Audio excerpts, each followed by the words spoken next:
అండి. ఏంటా స్పెషల్ అనుకుంటున్నారా? అదేనండో ఈ రోజు నుంచి ధనుర్మాసం స్టార్ట్ అవుతుంది కదా, కోర్ల పౌర్ణమి స్పెషల్గా నేనైతే ఇది అరిసెలో బూరులో మీరే చెప్పేసేయండి కామెంట్స్లో. నేనైతే చేసేస్తున్నాను, చూసేయండి. ఫస్ట్ అయితే బియ్యం నైట్ అంతా నానపెట్టేసుకొని ఒక పావు కేజీ బెల్లం అయితే వేసుకొని పాకం అయితే పట్టేసుకుంటున్నాను. అంటే ఇదైతే ఇగో మనం గిన్నెలో వేసుకొడితే కొంచెం శబ్దం రావాలి, అలా వచ్చేదాకా ఉంచేసి ఉన్నాను. దాంట్లోనే కొంచెం యాలక్కాయల పౌడర్ వేసేసి కొంచెం నెయ్యి కూడా వేసేసుకొని మొత్తం బాగా మిక్స్ అయ్యేదాకా ఉంచేసుకొని నేనైతే పిండి అయితే మిక్సీ పట్టేసుకొని జల్లెడ అయితే పట్టేసుకున్నాను. ఎందుకంటే గరుగ్గా ఉండకూడదు కదా, పిండి అరిసెల పిండి కానీ బూరెల పిండి కానీ మెత్తగా ఉంటుంది. ఇక అందుకని ఇక వేసేసుకున్నాక నేనైతే పాకం వచ్చేసింది. నాకు పాకం వచ్చేసాక నేను పిండి అయితే వేసేసుకొని మొత్తం బాగా మిక్స్ అయితే చేసేసుకుంటున్నాను. బాగా మిక్స్ అయితే అయిపోవాలి, కొంచెం గట్టిగా ఉండాలి. మరీ జావ్ అయితే మాత్రం మనం కొంచెం పిండి అయితే ఎక్కువగానే, బియ్యం అయితే ఎక్కువగానే నానబెట్టుకోవాలి. సుమారుగా అయితే తెలియదు కదా, ఒక్కోసారి గట్టిగా వద్దు, ఒక్కోసారి మనం చూసుకొని వేసుకుంటూ ఉండాలి. బియ్యం పిండి నేనైతే వేసేసుకుంటున్నాను అంట్లోనే.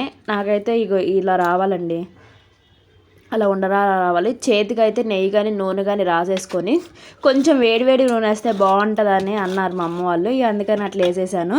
ఇక ఒక కవర్ తీసేసుకొని కవర్కి కూడా నూనె మంచిగా అప్లై చేసేసుకొని ఇక ఏదైతే వేసేసుకుంటున్నానండి. అరిసెల్లాగా పాముకొని చేతులతోనే, దీనికైతే ఏ మిషన్స్ అవసరం లేదు, చేతులతోనే వేసేసుకొని చేసేసేటండి. ఈజీగానే ఉంటుంది, కానీ ఇదంతా పాకము బెల్లము అదంతా దాంట్లోనే ఉంటుంది టేస్ట్. మా అమ్మ వాళ్ళు అయితే అరిసెలు బెల్లం తెచ్చి చేస్తారు, నేనేమో ఇక మన ఇంట్లో నార్మల్ బెల్లం ఉంటుంది కదా, దాంతో అయితే యూస్ చేస్తున్నాను. ఇక అంటే ఎక్కువ రోజులకైతే బాగోదేమో నేను అనుకుంటున్నాను. ఇదైతే ఒక 2-3 డేస్, నేను ఒక 10-15 అయితే వచ్చేసాయండి నాకు. దీన్ని అరిసెలు అంటారో బూరెలు అంటారో నాకు కూడా ఒక ఐడియా రావట్లేదు.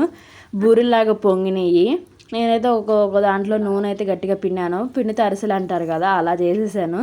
ఇది అరిసెలో బూరెలో మీరే కామెంట్లో చెప్పేసండి. అరిసెలకైతేనేమో నువ్వులు అవన్నీ వేస్తారు, బెల్లం బూరెలకైతేనేమో కొబ్బరి అది వేస్తారు కదా, కొబ్బరి మిక్సీ పట్టేసి అట్లా వేస్తారు కదా.